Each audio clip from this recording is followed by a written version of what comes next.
So this will be a short statement on the results of today's talks.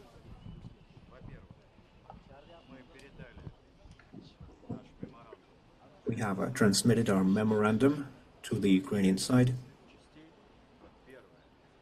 to the Turkish side. It contains three parts. First, how to achieve a true long-term settlement. And the second part is what steps can be made for a full ceasefire to be possible. And the second part allows for variance. Different paths can be taken.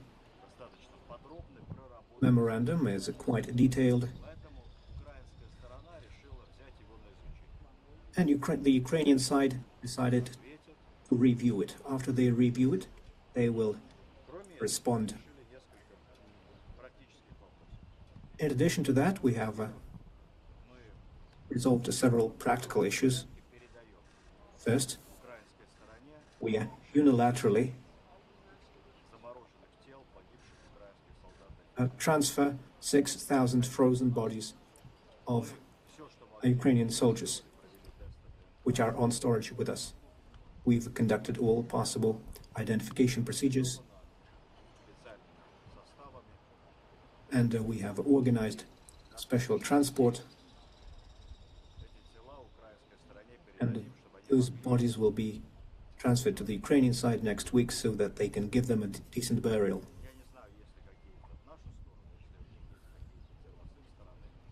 I don't know if there are any bodies that they want to give to us. We would accept them, but that is yet unknown. We also agreed on the most large-scale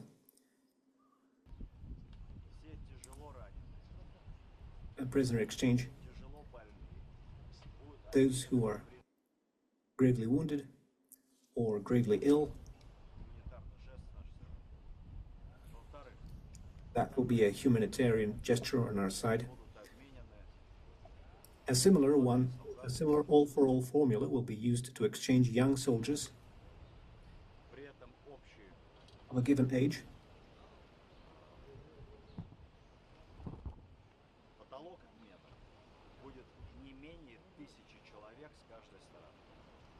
And it will be at least 1,000 from each side.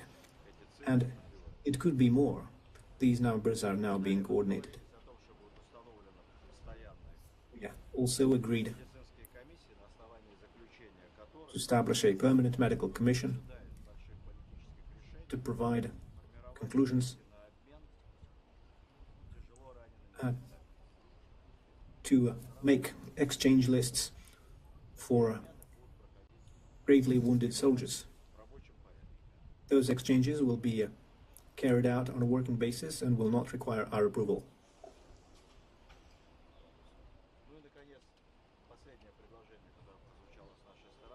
And the last proposal that we made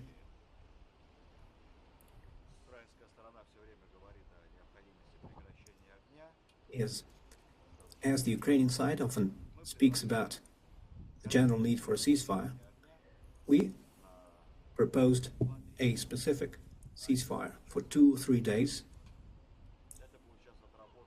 on certain parts of the front, and it will now be worked out by our specialists, and this will include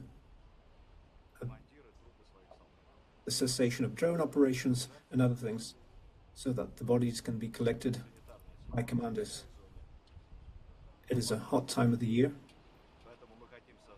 and there is a danger of epidemics, so we want to create the possibility, especially since the Russian army is advancing and there are more Ukrainian soldiers in the gray zone.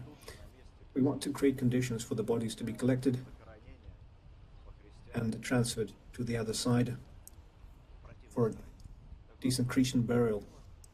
So this was the proposal, and the Ukrainian military promised to review them within a short time frame. Thank you, colleagues.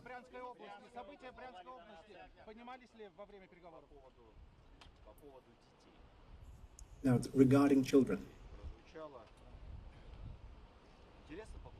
are you interested in hearing about the children? It was said that this was a central topic. I want to say that this topic was indeed discussed.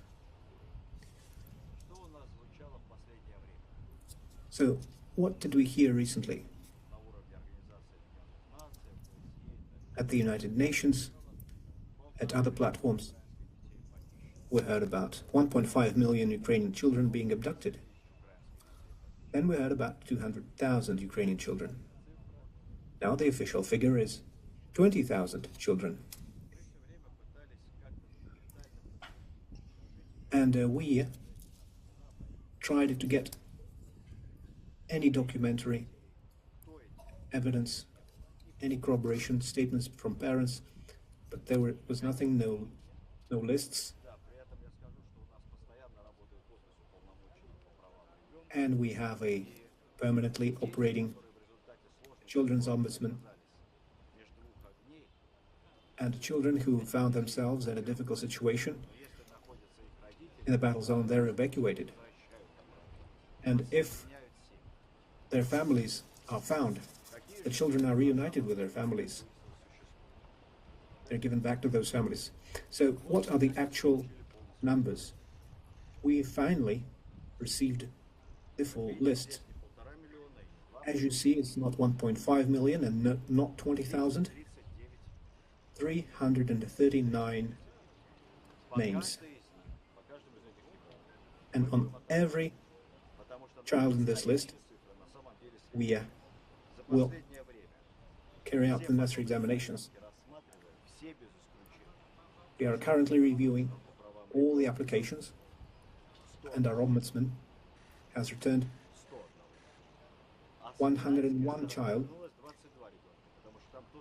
while the Ukrainian side returned 22 children, as it also happens that our children can be lost in a battle zone, and after their families are located, or after their legal representatives, their relatives are located, the children are given back to their families. So this number is a very visual indication of the fact that the entire story with abducted children is just a media operation aiming to impress Europeans. If you watched the movie Wag the Dog, you know the idea that if you want to elicit some emotions, you just show children in distress. So there is not a single child who was abducted. But there were children who were saved by our soldiers, risking their lives, who risked their lives to carry out those children from the battle zone, and we are now looking for their parents. And if we find those parents, we give the children back to the family. And there are dozens of such cases, and we will certainly review this list and find out how many of those children are actually in Russia and how many of them are in the Donbass and Novorossiya and were never lost. Sometimes it is learned that those children are in Europe. Some of them were in Germany, but still Russia was accused of stealing those children. Our soldiers are doing like the Soviet soldiers did in Berlin. You remember there's a monument in Berlin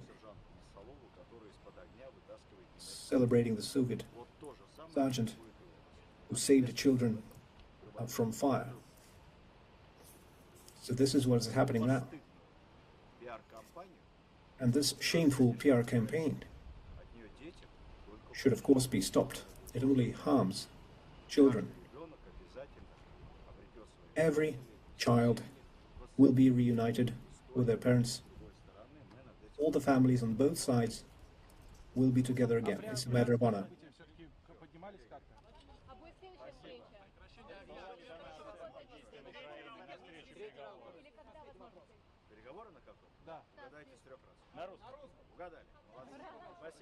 The language you spoke?